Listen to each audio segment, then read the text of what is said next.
사도신경으로 신앙 고백하심으로 8월 12일 토요일 아침 예배를 하나님께 드립니다. 나는 전능하신 아버지 하나님, 천지의 창조주를 믿습니다. 나는 그의 유일하신 아들, 우리 주 예수 그리스도를 믿습니다.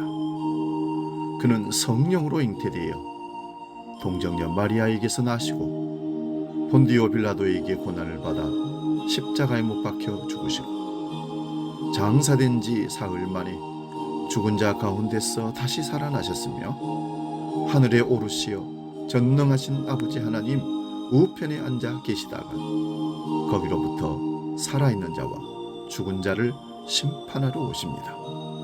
나는 성령을 믿으며 거룩한 공교회와 성도의 교제와 죄를 용서받는 것과 몸의 부활과 영생을 믿습니다. 아멘.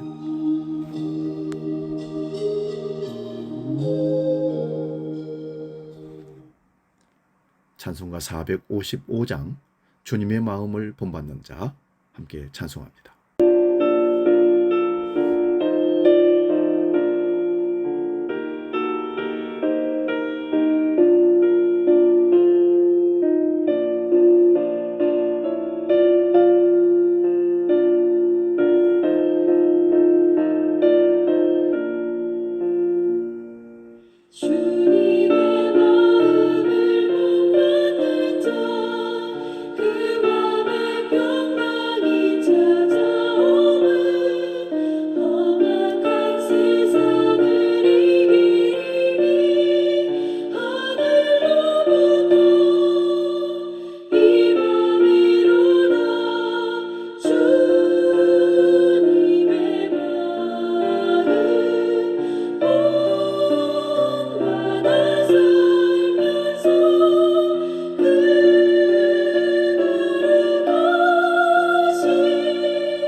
오늘 아침 우리에게 주시는 하나님 말씀은 신약성경 빌립보서 2장 5절에서 8절까지 말씀입니다.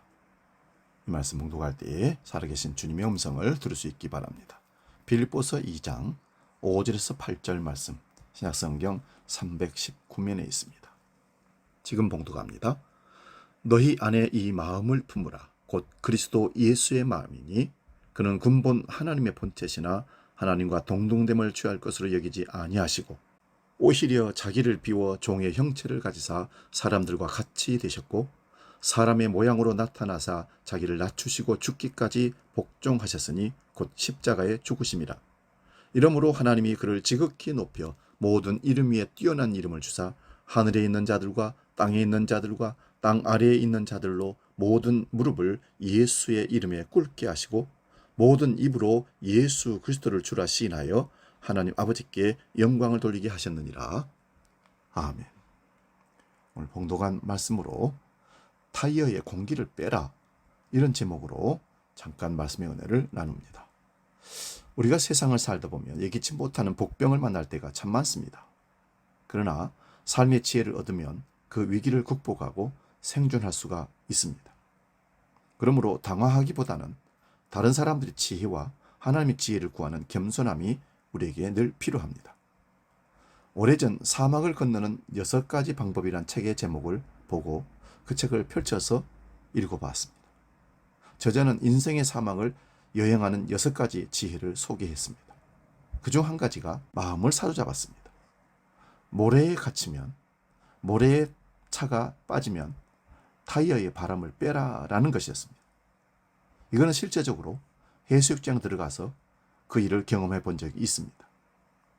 차를 타고 사하라 사막을 횡단한다면 가끔 푸슈푸슈로 인한 큰 곤욕을 치른다고 합니다. 이 푸슈푸슈는 아주 부드러운 모래가루를 푸슈푸슈라고 얘기합니다.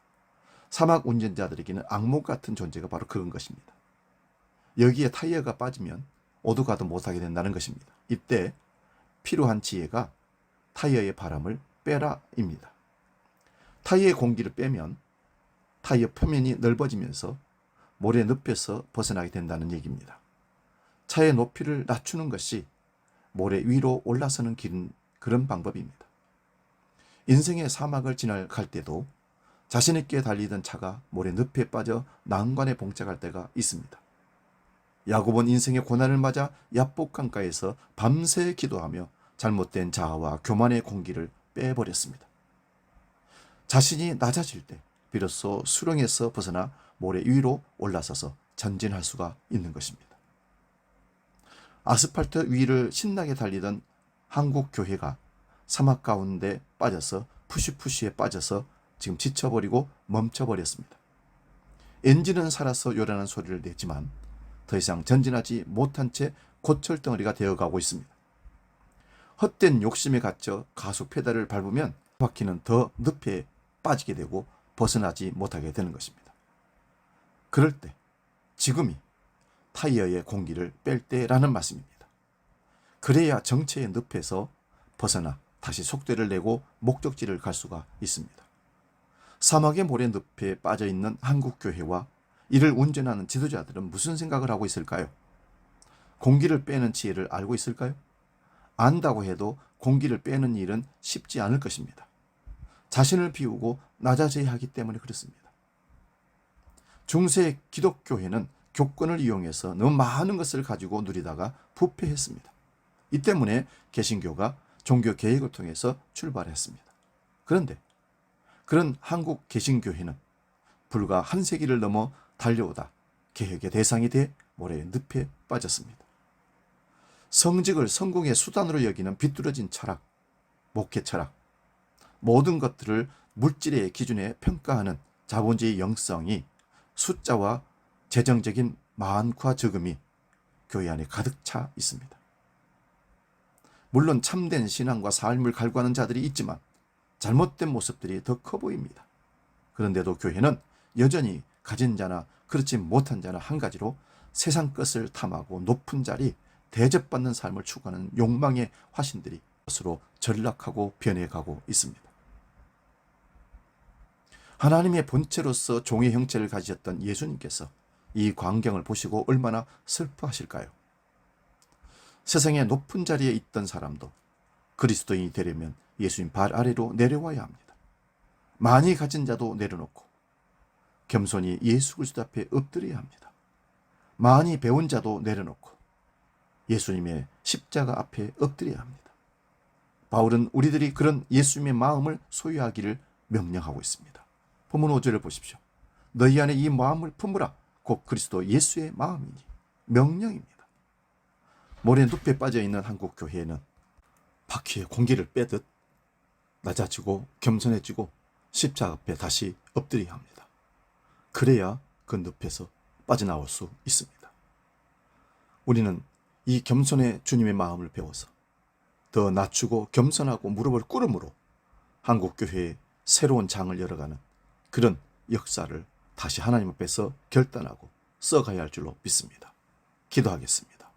존귀하신 아버지 하나님, 여러 가지 악한 상황에 빠졌을 때, 특히 사막의 모래에 빠졌을 때 타이의 공기를 빼는 지혜를, 그것을 활용하여 그 수렁에서 빠져나와 직진하여 목적지까지 가는 것처럼 한국교회가 지금 수렁에 빠졌다면 거기서 나오기 위해서 공기를 빼듯 우리 교만과 아집을 빼고 하나님 앞에 바로 서야 할 줄로 믿습니다.